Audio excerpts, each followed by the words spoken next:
자, 이제 5절로 들어가서 지역과 지구 안의 건축물이고 1번 건축물의 대지가 뭐 어디 걸쳤다 이 문제가 나오거든. 우리 시험에 꼭 나온다 하고 공부를 하셔야 돼. 그래서 오늘은 요 건축법을 먼저 해줄 거고 나중에 국토계획법 하면 국토계획법에 또 나와 이게. 그때는 국토계획법 건축법을 한꺼번에 필기를 해줄 거야. 오늘은 이쪽만 해줄 거고 왜냐면 지금은 국토계획 해주면 여러분 또 이해가 안 되니까 반대로 여기서 한번 배우고 간 다음에 국토계획법에 가서 그 문제가 나오면 그때는 건축법하고 한 번에 이렇게 정리해 드릴 거니까 오늘은 건축법만 생각하시고 자, 하나의 대지가 둘 이상 용도지역 우리 특강할 때는 한 번 했잖아요. 그거 특강할 때 걸치는 거 했잖아. 건물 안 했어? 특강할 때는 했을 것 같은데 안 했나? 아, 우리 기출문제가 없던 것 같더라.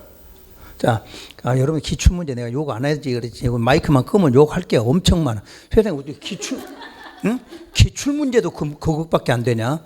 기출문제 시험 본 거 넣어놓으면 되는 거 아니야? 근데 왜 그런 거 안 넣어놓냐? 그래서 내가 프린트 만든 거 아니야? 워낙 안 들어가서. 참 대단한 그 출판사야. 그러고도 벌어먹고 사는 거 보면 누가 바본지 모르겠어. 그런 책을 사서 공부하고도 그 인터넷 가서 보니까 짱 막 올렸대. 이 책이 짱 막 이렇게. 누가 했을까? 그럼 누가 올릴까? 돈 주고 샀을까? 아줌마들이? 알바들이 그래 그런 것 같더라. 공부한 사람은 그 짱 이렇게는 안 할 것 같아. 여러분도 공부해봤지만 알잖아.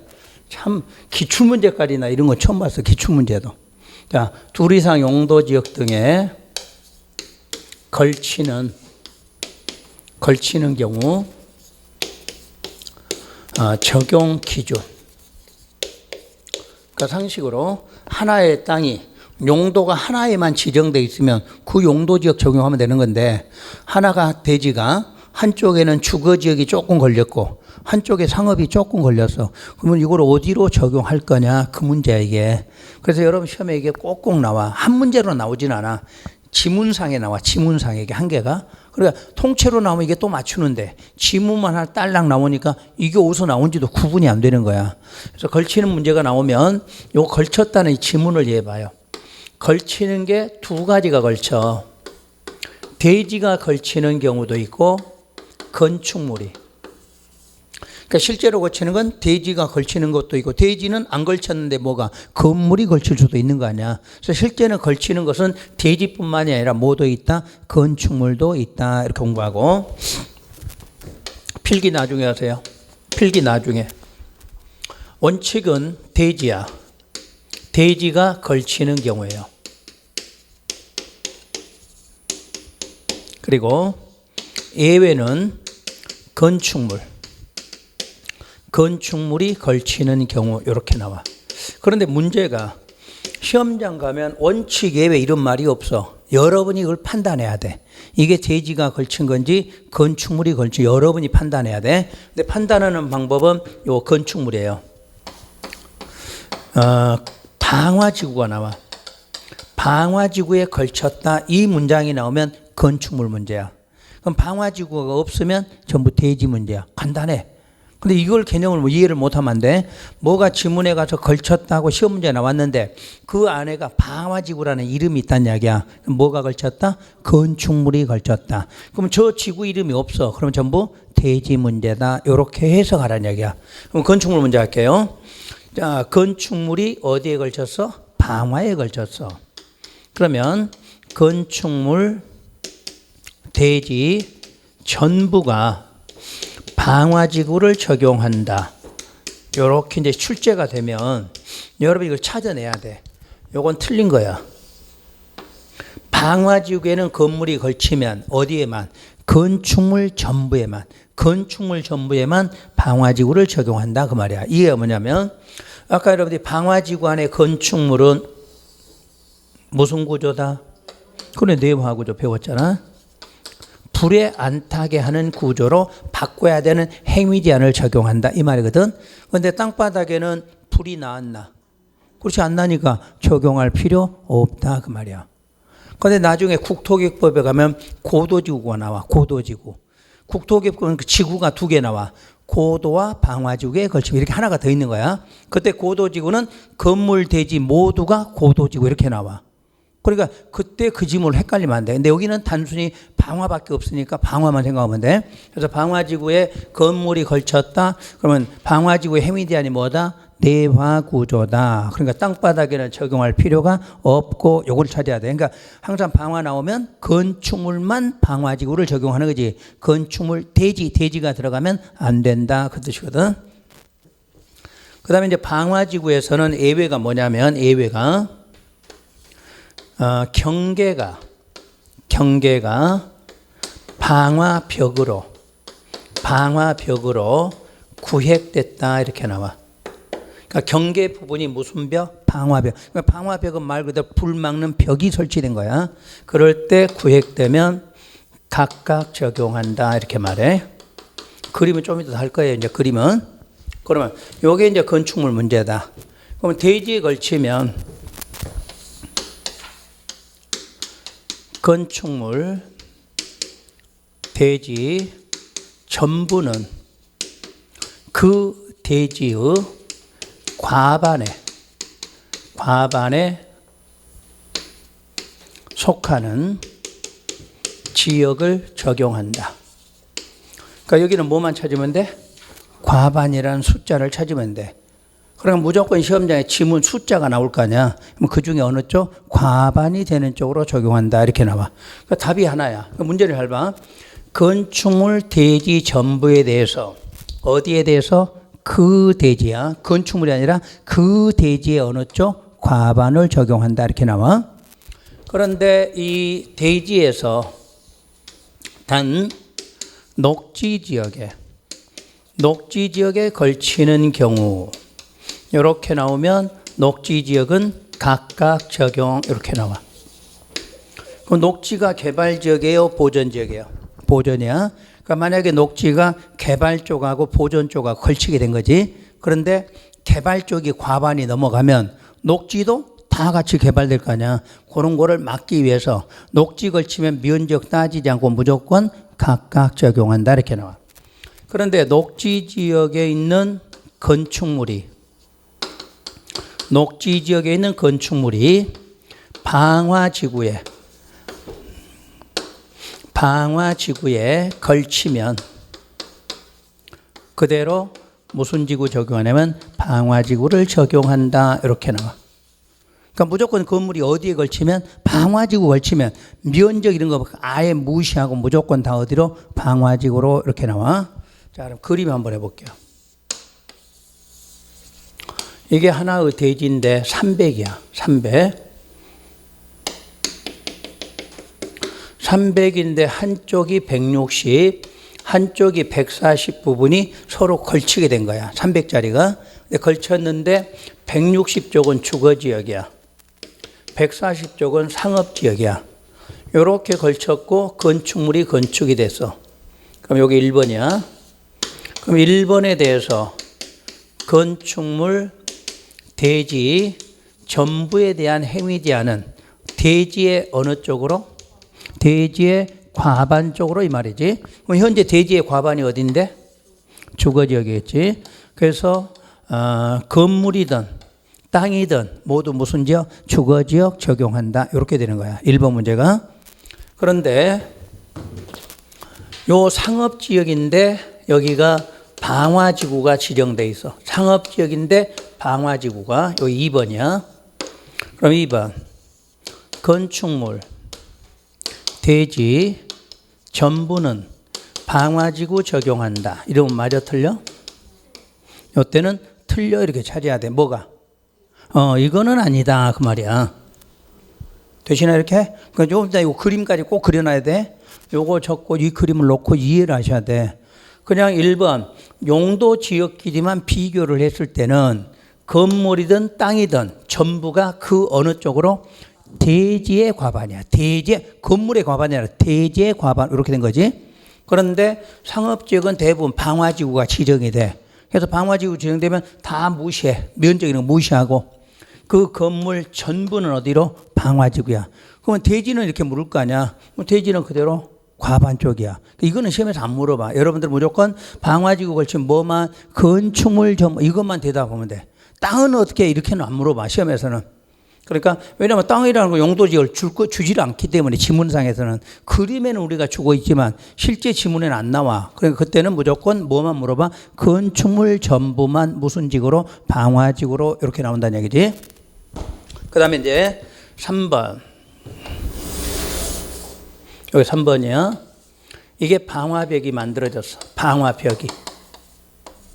그러면 이쪽의 건물은 현재 방화지구면서 방화벽이 만들어져서 그럼 이쪽은 무슨 구조로?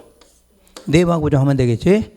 그러면 불 막는 벽이 설치됐으니까 이쪽의 건물은 내화 구조 할 필요 없다 그 말이지. 그때는 방화벽이 만들면 각각 따로 적용한다 이 말이 돼. 어? 방화벽이 들어가면 무슨 지구에서?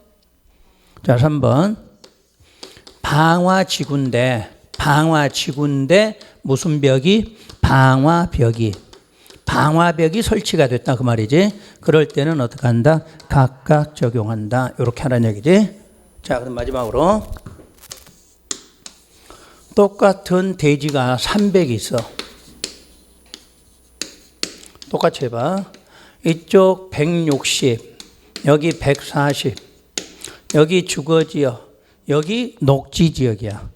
건물이 들어섰어요. 이렇게. 그럼 이때는 건축물, 대지 전부는 어떻게 된다? 각각 적용하게 된다. 이렇게 말한 거야. 녹지가 들어간 면적 안 따져. 여기가 설령 100이었건 200이었건 상관없는 거지. 녹지 들어가면 너 따로 나 따로 이렇게 따로 적용. 그러니까 시험에서는 기본 지문이 녹지 지역에 걸쳤다 나오면 건물, 대지 모두가 어떻게 한다? 각각 이렇게만 나오면 돼. 그러면 시험 지문은 무슨 지역이라고 없을 거 아니야. 그러니까 각각 적용. 그림으로 하면 이렇게 되는 거지. 다시 녹지 지역인데 방화지구가 지정됐다. 또 나올 수 있겠지? 자, 여기 2번이야. 그럼 방화지구, 지구대니까 건축물 전부는 무슨 지구로? 방화지구로 이렇게 나올 거 아니야. 그럼 여기다 또 방화벽 나오겠지? 방화벽, 그럼 어떻게 돼? 각각 이렇게 된다는 얘기야. 이거 되셨지, 이제? 좀 이따가 저거 사진 적을 수가 없어, 시간이. 저거 사진 찍고, 요놈 사진 찍고, 그래서 집에 가서 필기하실 분은 필기하고, 안 해도 되면 요걸로 끝내시면 돼. 필기는 나중에 국토교육부에서 하시는 게 좋아. 왜? 그때는 요걸 2개를 국토교육부 한꺼번에 설명할 거거든. 그러니까 오늘은 사진만 찍으세요. 이해되신 분은 안 찍어도 되고, 이해 안 되신 분은 좀 사진 찍어서 집에 가서 한 번 더 확인하고.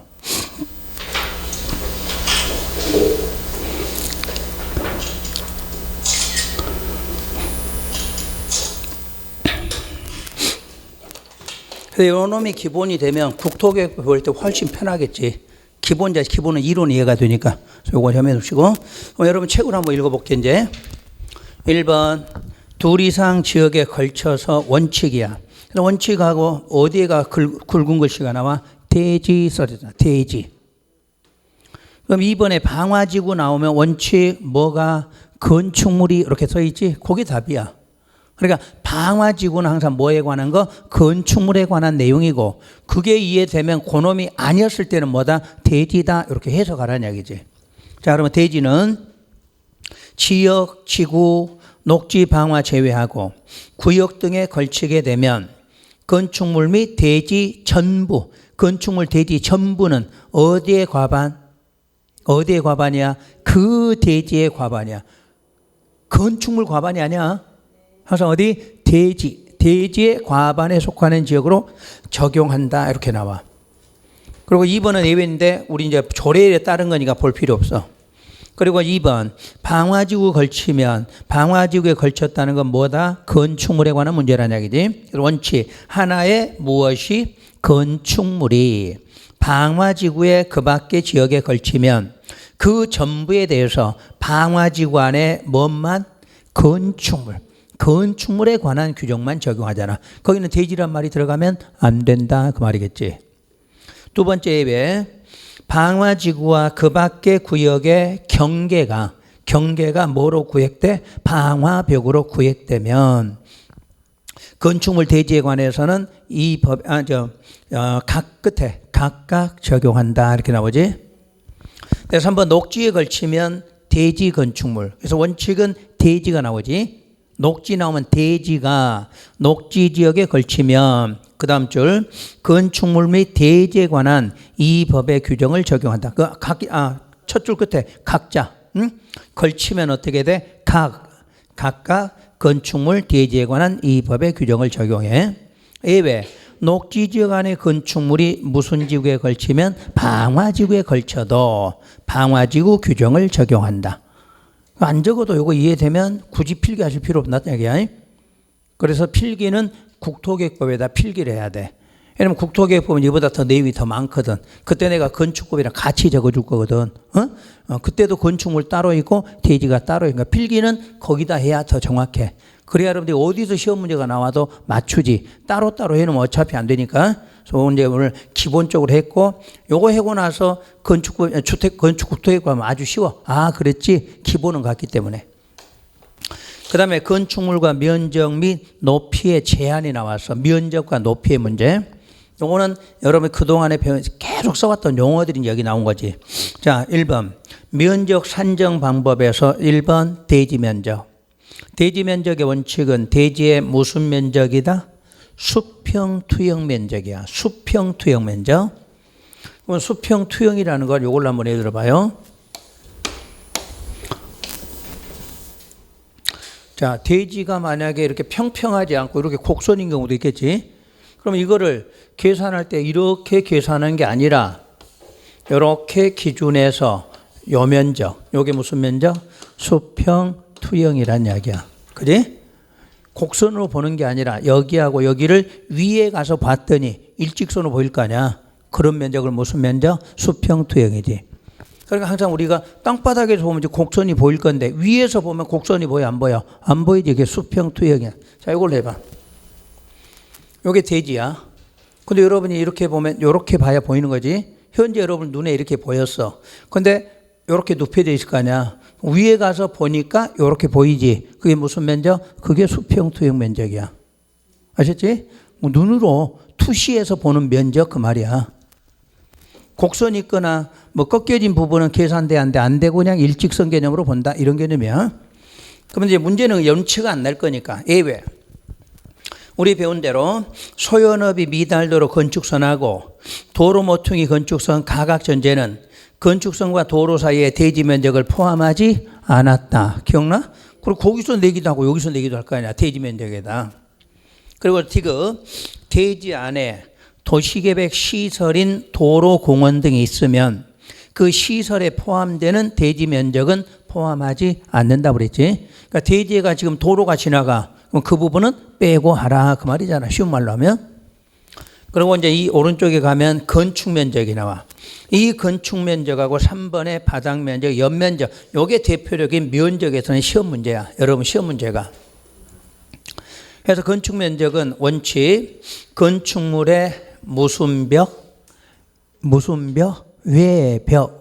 외벽의 중심선, 외벽의 중심선으로 둘러싸인 부분의 수평 투영 면적이다 이렇게 놨어. 그럼 이걸 그림으로 한번 그려볼게요.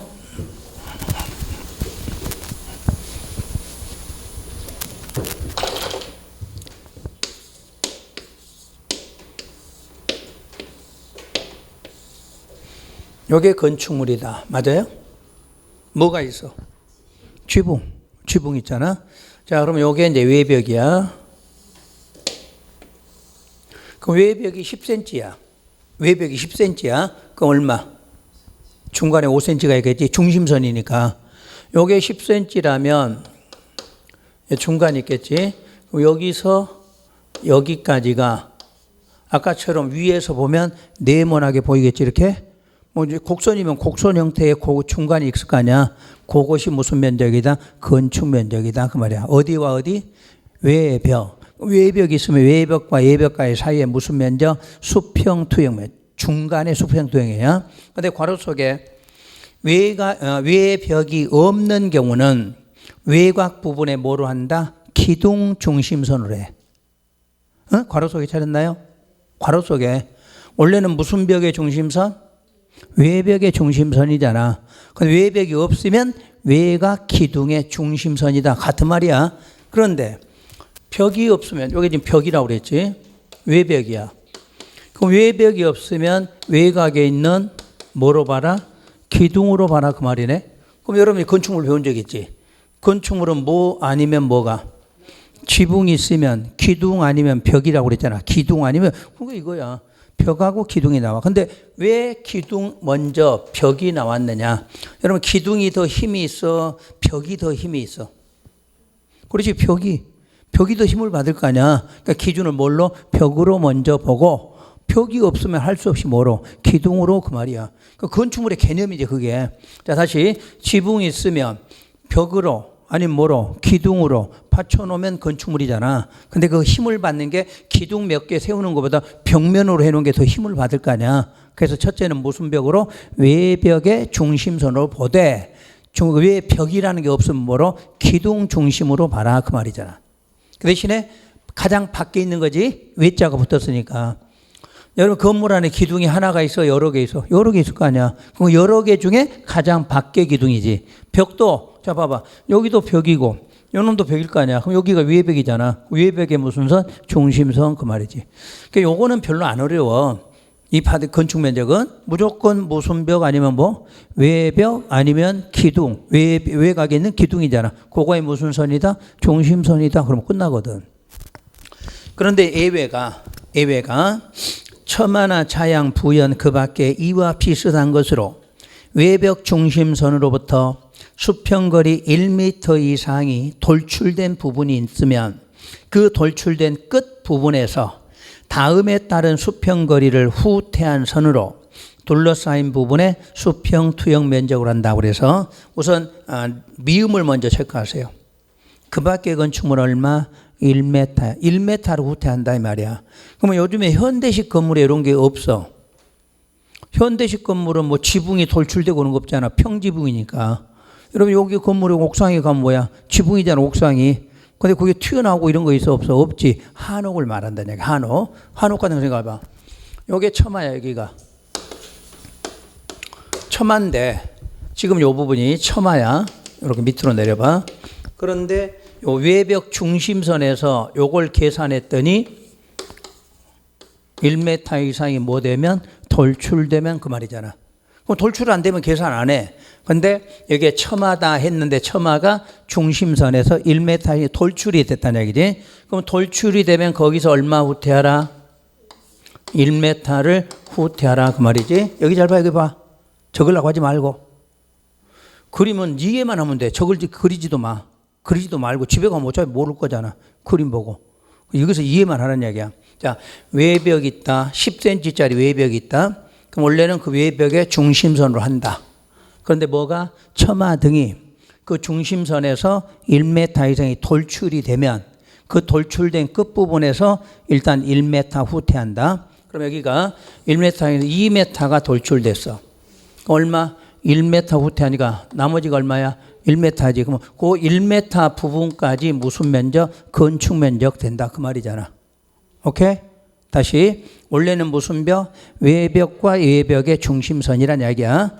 근데 처마나 이런 것들이 외벽 중심선에서 1m 이상이 돌출이 되면 여기에 돌출돼서 거기서 얼마? 1m 들어오면 된다. 그 말이야. 그럼 1m 돌출하면 1m 들어오면 0이잖아. 그러니까 최소 2m, 2m가 돌출됐다. 거기서 얼마 들어온다? 1m 들어온다. 그럼 1m까지를 무슨 면적으로? 건축면으로 본다. 그거잖아. 어차피 시험장관이 이렇게 찾아야지. 그림 연상할 필요 없어. 그런데 거기에 보면 전통 사찰이 얼마야? 사지. 그럼 여러분 절 같은 데 가봐. 절에. 그러면 처마가 어떻게 돼 있어? 많이 나왔잖아. 많이 나왔으니까 그만큼 많이 들어가라 그 말이지. 한옥은 어떻게 돼? 한옥도 일반 건물보다는 더 나갈 거 아니야. 근데 사찰보다는 덜 나갔으니까 조금 들어라 그런지. 그러니까 숫자 3개만 외우시면 돼. 아무 말이 없으면 그냥 1이야. 그 시험에서 아무것도 안 써졌으면 1을 찾아야 돼. 1m 후퇴한다고. 근데 거기다가 전통 사찰이면 자 봐. 돌출돼서 여기까지 돌출됐어. 근데 전통 사찰이다 그럼 얼마 들어야 돼? 4m를 들어야 된다 그 말이지. 한옥은 돌출됐으면 얼마? 2m만 들어온다 이 말이잖아. 아무 말 없으면 1m 들어온다 그거지. 이해되셨지? 근데 그래서 우리 시험에서 무조건 나오는 1이 먼저 나와. 왜? 그거 아닌 거는 전부 얼마다? 1이다 이렇게 나오거든. 그래서 여기까지가 여러분들 시험에서 나오니까 돌출돼서 헷갈리지 말라는 얘기야. 그냥 돌출된 게 아니야.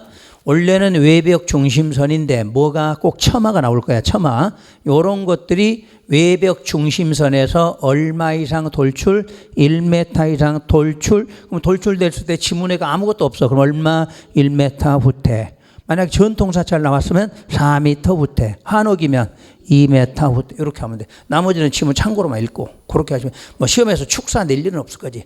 내고 싶어도 하필 축사는 내지는 않겠지. 사문 맞지만 그렇게는 나와도 한옥이나 전통사찰 아무것도 안 써놓으면 1m 이렇게 하시면 돼.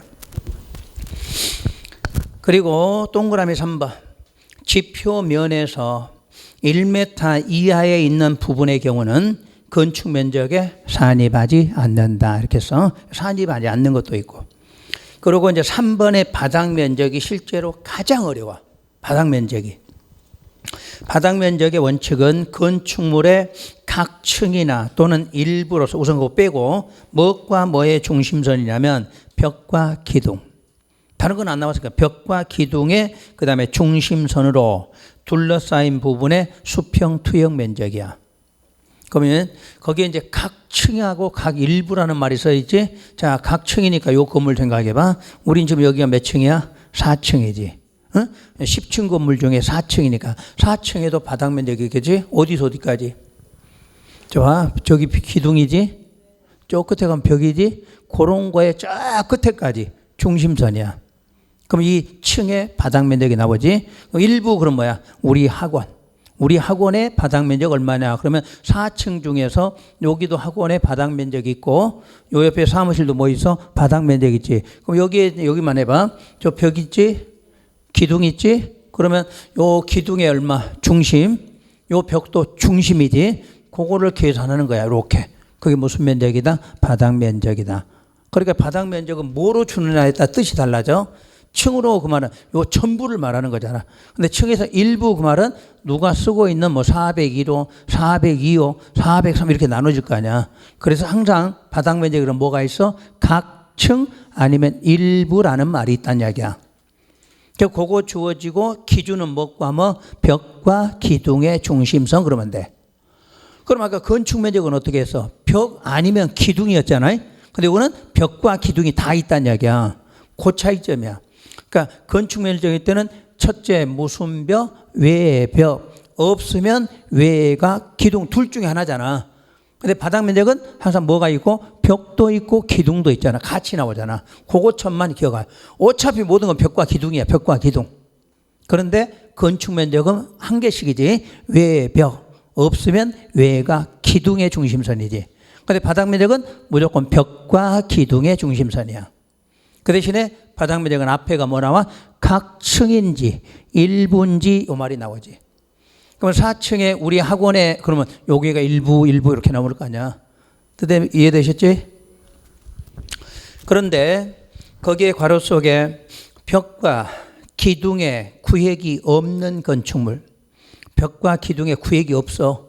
그런 건축물은 그 지붕 끝부분에서 수평거리 1m를 후퇴한 선으로 둘러싸인 수평 투영 면적이다. 그러니까 만약에 이 건물에가 벽과 기둥에 구분이 없어. 그러면 저 위에 지붕에서 어떻게 돼? 그냥 끝에서 1m를 안으로 들어야 돼. 그러니까 만약에 기둥이 없으면 요 위에 쭉 가면 끝에가 뭐야? 지붕 나오겠지? 그럼 지붕에서 얼마? 그냥 1m 후퇴. 바로 요 부분이 뭐다? 그게 바닥 면적에 들어간다. 그 의미야. 이거는 개념만 잡으면 되는 거지. 여러분 실무에 가면 뭐 실무를 할 건 아니잖아. 그러니까 시험 문제 나올 때는 뭐가 기준점인지 찾아봐. 자, 건축 면적 하면 뭐? 건축 면적 외벽 중심선. 만약 외벽이 없다 그러면 외가 기둥 중심선이지. 그런데 건축 면적이 나오면 벽과 기둥의 중심선이야. 대신에 앞에가 각 층인지 일부인지 이렇게 나올 거 아니야. 그렇게 차이점이에요. 그래 놓고 아까 외벽에서는 1m 이상이 돌출이 됐을 때 1m 들어온 거잖아. 근데 바닥에서는 벽과 기둥이 없으면 어디에서 가서 지붕 끝에서 그냥 무조건 얼마? 1m 후퇴한 선이 바닥 면적이다. 이렇게 될 거 아니야. 그러니까 후퇴가 두 번 나온 거지. 근데 건축 면적은 돌출이 된 거잖아. 뭐가? 처마 등이 중심선에서 돌출이 돼서 얼마 이상? 1m 이상 돌출되니까 거기서 1m로 후퇴한 거고, 아까는 바닥 면적은 돌출된 게 아니라 구획이 없으면 그냥 지붕 끝에서 1m 들어온 선이다 이렇게 되는 거잖아. 헷갈리면 안 돼, 그 숫자. 그리고 2번에 다음의 경우에는 바닥 면적에 산입하지 아니한다가 돼 있어. 그래서 기억, 승강기탑, 계단탑, 장식탑, 다락이야. 이런 거는 무슨 면적에 포함이 되는데? 바닥 면적에 포함이 안 돼. 그런데 다락은 시험을 많이 냈어. 다락은 층고가, 그러니까 층고가 뭐야? 바닥에서 저 위에까지 높이야. 높이가 1.5 이하인 것만 해당. 그 말은 1.5 이하이면 어디에서 제외한다? 바닥 면적에서 제외한다 그 말이거든. 그런데 또 단 경사진 형태의 지붕의 경우는 얼마다? 1.8 이하야. 그러니까 이제 시험에서 다락 문제가 나오면 숫자를 주는 거야. 1.5다 그러면 바닥 면적에 산입돼 안 돼? 안 된다지. 근데 경사진 형태인데 2m다 그러면 어떻게 돼? 포함이 돼야 돼. 포함이 2m면 1.8 이하잖아. 구육을 좀 많이 내. 그 내가 우스갯소리, 여러분도 다락이 좋아 안 좋아? 어렸을 때는 왠지 좋지. 꼼꼼하니 거기 가서 혼자 놀기 좋잖아. 그 내가 웃으면서 그랬어. 이 출제한 사람이 다락에 대한 뭐 추억이 참 많은가 보다고. 잘 내, 이 다락을. 그지? 그 다락이라는 개념은 누구나 다 추억거리가 있는 곳인데, 그래서 그런지 다른 거는 내지 않는데 자꾸 다락은 잘 내. 숫자가 2개 나와. 그냥 다락하면 얼마? 1.5 이하는 바닥 면적에 산입 안 하니까 1.6 그럼 산입해야 돼. 근데 시험에서 꼭 경사진 그러면 이제 우리가 지붕 꼭대기 밑에, 지붕 밑에 다락이 있다는 얘기잖아. 그럴 때는 층고가 얼마? 1.8. 1.8 이하는 바닥 면적에 산입이 안 돼. 그럼 시험에서 넉넉하게 2m 주잖아. 산입한다 이렇게 나와야 돼. 시험 문제가 그것까지 다 출제를 해놨어. 그리고 두 번째가 니은에 공동주택의 무슨 층? 지상층에.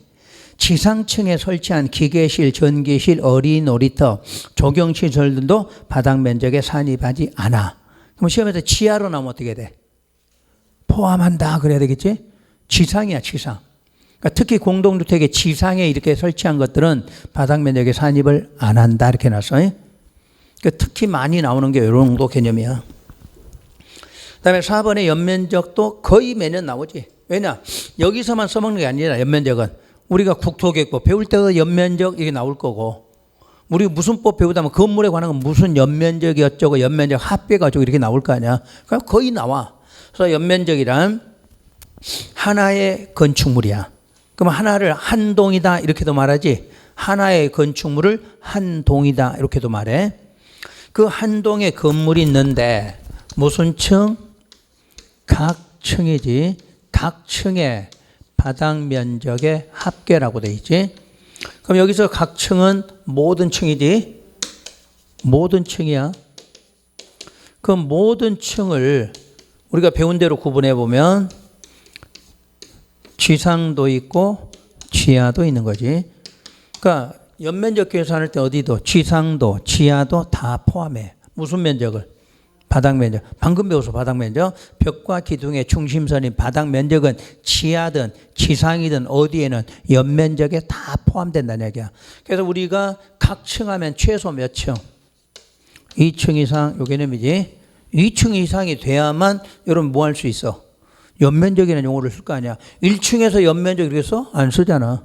그러니까 항상 각 층 그 말은 최소 2층 이상은 돼야 돼. 기본적으로. 그런 데서 연면적이라는 용어를 쓰는데, 만약에 2층인데도 지하층이 있으면 지하층은 층수에 들어가 안 들어가? 안 들어간다고 그랬잖아. 그때 지하층이 있으면 지하층도 포함해서 이렇게 나온 거지. 그 다음에 뒤에가 하되 용적률 산정할 때에는 연면적에서 다음에 해당하는 면적은 제외하라고 그랬지. 특히 아까 뭐 지하층 면적. 그리고 앞으로 지상층에 뭐로 쓰는 거? 주차용. 지상의 주차용. 그리고 초고층 건축물의 피난 안전구역 면적. 초고층 얼마? 50층 이상. 1층까지 못 내려니까 중간중간에 피난층을 만드는데, 그런 피난층에 해당하는 피난 안전구역도 계산할 때는 빼고 계산하라. 이런 말이겠지. 4번은 안 봐도 돼. 나오면 3번까지 이 정도 나와. 3번까지만. 그 다음에 높이 산정. 높이 산정. 건축물의 높이. 건축물의 높이는 지표면에서 당해 건축물의 상단까지 높이야. 자, 상단에 동그라미 하세요. 그 상단은 옥상 바닥 이렇게 쓰세요. 내년부터는 써줘야 되겠어. 항상 건축물의 상단, 그럼 뭐? 옥상 바닥. 그러니까 상단이니까 우리 맨 꼭대기가 지붕이잖아. 그러면 지붕 위에가 우리 옥상이라고 그러잖아. 그럼 옥상이니까 우리가 서서 발바닥이 닿잖아. 그래서 옥상 바닥을 상단이다 이렇게 불러요. 거기까지의 높이다. 괄호 조금 빼고. 그 다음 처마 높이가 상당히 어려워. 그래서 내가 그걸 법조문을 풀어서 두 가지로 써놨어. 처마 높이는 일단 기준은 지표면이야. 지표면인데 1번 건축물의 어디까지? 지붕 틀까지 높이야. 또는 이와 비슷한 수평제를 지지하는 벽, 깔돌이, 기둥 상단까지 높이로 한다 이렇게 놨어. 그러니까 처마 높이는 두 개가 있어. 지표면에서 건축물의 어디까지? 지붕 틀. 아니면 지표면에서 수평제를 지지하는 벽, 깔돌이, 기둥 상단까지의 높이를 바로 처마 높이다 이렇게 말해. 이 그림을 한번 이해할까요? 그냥 그렇게 하고 가도 되는데 알고 외우는 거하고 좀 다를 거예요. 우리 목조 건물이 있어. 목조 건물. 현대식 건물에는 없을 거니까.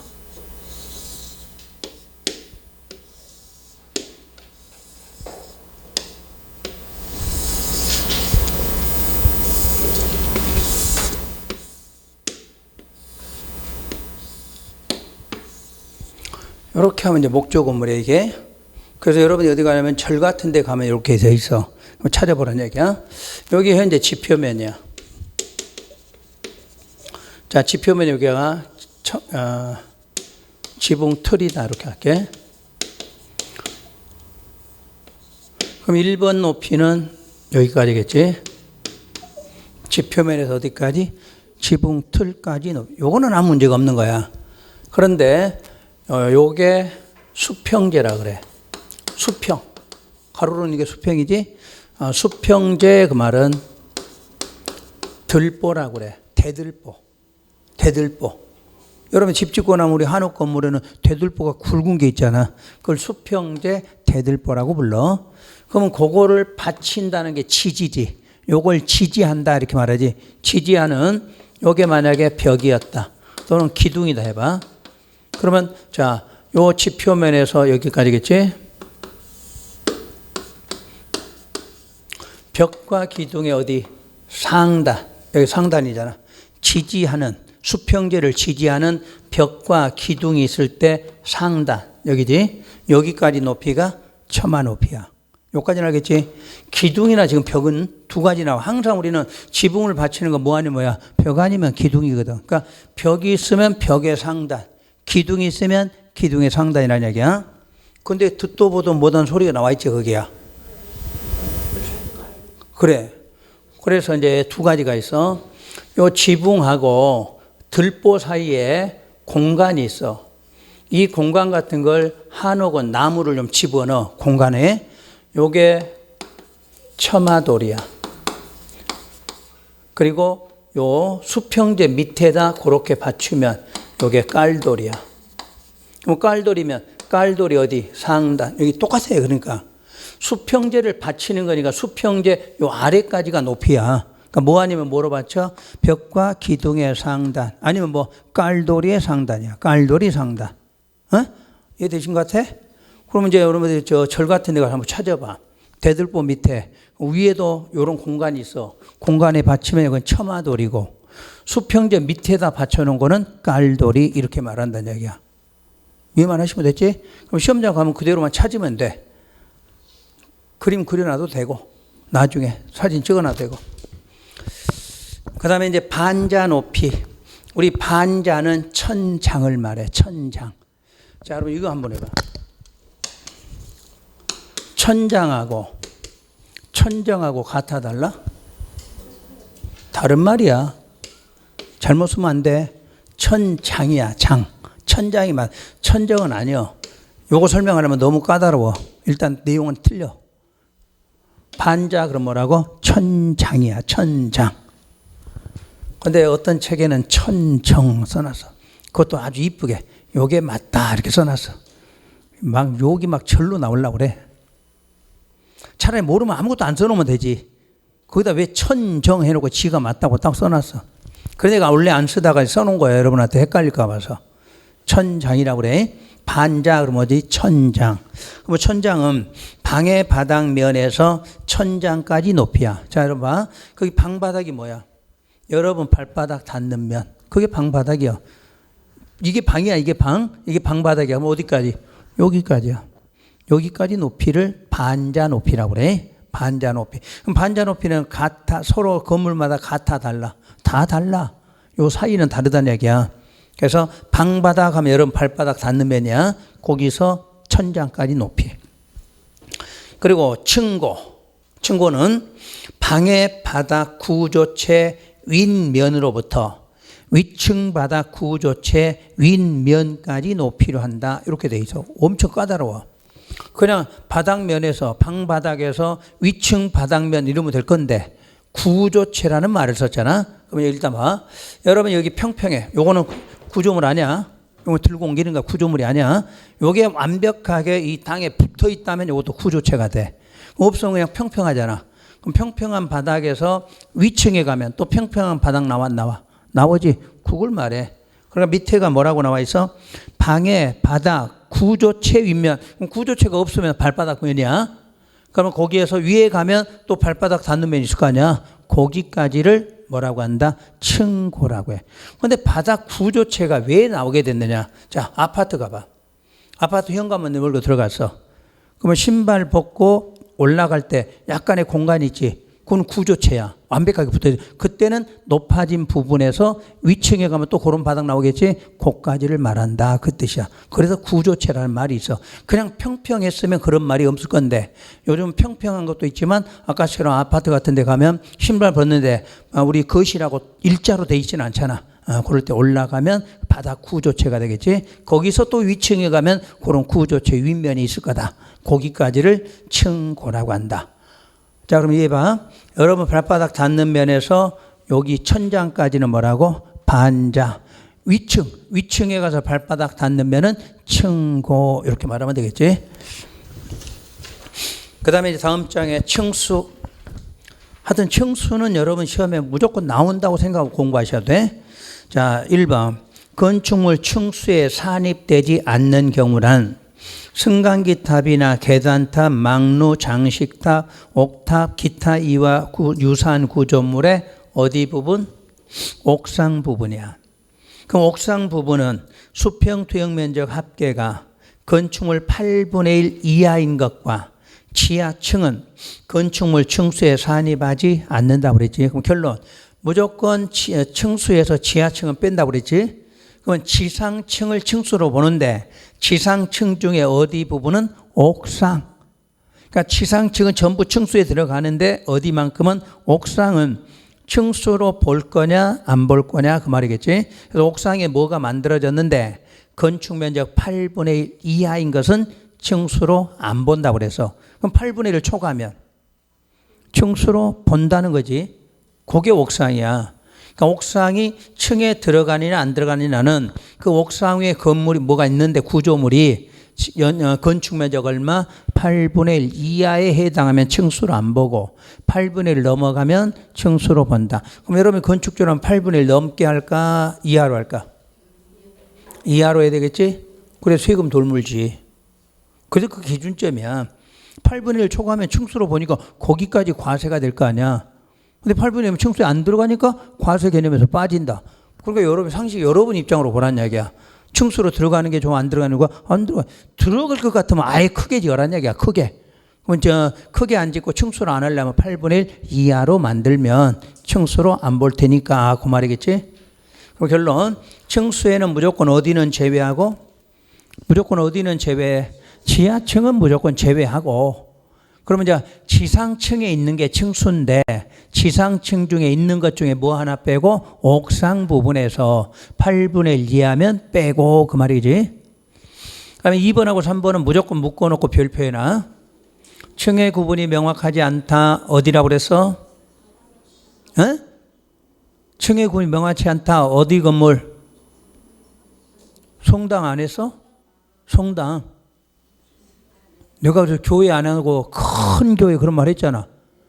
그래서 시험장 가서 그 말 기억하라고 내가 일부러 한 거야. 그냥 교회 그러면 안 되고 큰 교회고 성당 그냥 성당만 써놔도 되고 또 공연장, 집회장 이런 거 있었잖아. 그런 것들은 가면 공간은 하나잖아. 공간은 하나인데 공간이 높잖아. 높을 때 그런데 몇 미터? 4미터를 하나의 층으로 본다. 요거 하고. 그다음에 3번은 방금 배웠어. 뭐가 두 개이면? 피난층이 두 개이면 보는 면에 따라 층수가 서로 다르다. 그럴 때는 가장 많은 층수로 한다 하는 거하고. 3번의 건폐율하고 용적률은 자, 요 단어만 기억해 봐요. 행위제한에서 수없이 많이 배웠지. 자, 건폐율은 무슨 면적 제한? 무슨 면적? 건축 면적을 제한하기 위해서 만들어진 거지. 용적률은 연면적이지. 방금 우리 배운 용어들이야. 건축 면적이 뭐였어? 외벽이나 외곽 기둥의 중심선으로 이거 배웠잖아. 그것에 대한 제한을 하는 게 건폐율이고 요거는 뭐 연면적 제한이야. 그럼 제한을 하는데 요 두 가지 모두 다 상한선 규제다. 기억나나요? 상한선이란 말은 가장 높은 선을 준다. 규제니까 숫자는 무조건 얼마 이하로 나오는 방식이다. 배웠잖아요. 그거는. 요 정도만 기억하시면 돼. 그러면 동그란 양괄호 3번. 건폐율의 최대 한도는 무슨 법에서 정해? 국토계획법. 그래서 국토계획에서 법령 조례로 정한다 이렇게 배웠잖아. 그런데 다만 이 법에서 기준을 뭐 할 수도 있어? 강화 또는 완화하여 적용하도록 규정을 하면 그에 따른다 이렇게 놨어. 그러니까 실제로 건폐율 용적률을 적용해서 하는 법이 건축법 아니야. 그러니까 건축법은 국토계획에서 최대 한도를 정해놨더라도 이 법에서 필요하면 강화도 할 수 있고 완화도 할 요것만 시험에 내. 건축법에서는. 그럼 용적률도 3번. 용적률 최대 한도도 무슨 법에서? 국토계획에서 정하고 있다. 그러나 이 법에서 강화 완화시킬 수도 있다. 그거야. 여기서 내는 시험 문제는 그거밖에 없어. 그 다음에 대지 분할 제한. 그럼 대지 분할 제한 옆에다 하한선 규제다. 건폐율 용적률은 상한선이고 대지 분할은 하한선 규제. 그래서 원래 상한선, 하한선이 전부 다 건축법에 있었어. 그런데 건폐율 용적률이 국토계획으로 옮겨가는 바람에 거기서 먼저 배우고 이렇게 온 거지. 옛날엔 여기서 다 배워서 건폐율 용적률 숫자까지도. 근데 그게 국토계획에 정하다 보니까 어쩌고 넘어간 것 뿐이지.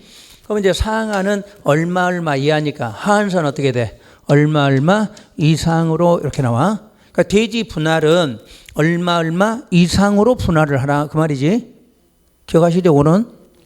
그래서 각 지역별로 해당 용도 지역 대지의 분할 제한은 항상 건축물이 있어야 돼, 없어야 돼? 있는이지. 건축물이 없으면 토지가 되는 거잖아. 건축물이 있으니까 대지가 되는 거지. 그래서 우리가 국토계획 개발행위 허가 배울 때 토지 분할인지 대지 분할인지 구분하라 그러지. 그러니까 건축물이 있으니까 대지야.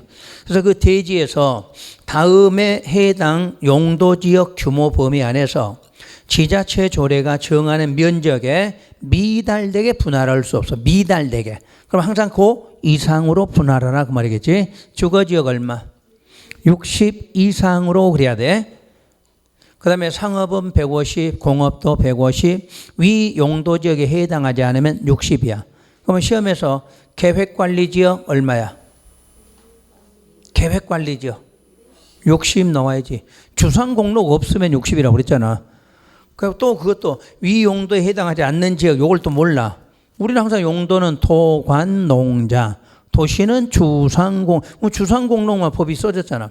그럼 그 외에 그러면 관농자를 말할 거냐? 관농자는 60이지. 그럼 바꿔서 대한민국 건축물 지을 수 있는 최소 면적은 얼마? 60 이상이다 그래. 60 그러면 틀려? 60 이상이잖아. 왜 60 이상? 150도 있고 200도 있잖아. 그 이상으로 대답해야 돼. 그럼 이제 분할이니까 주거지역에서 분할하려면 곱하기 2를 해야 되겠지? 얼마가 필요해? 120이 있어야 분할한다 이렇게 말하지? 분할해서 양쪽이 얼마? 60, 60은 돼. 이 말이지. 그러니까 시험에서 분할을 물으면 쪼개는 거니까 최소 면적은 여기다 곱하기 2를 해야 분할할 수 있지. 요거는 최소 면적을 말하는 거예요. 최소 면적. 그래서 여러분들 요건 시험에서 자주 써먹지.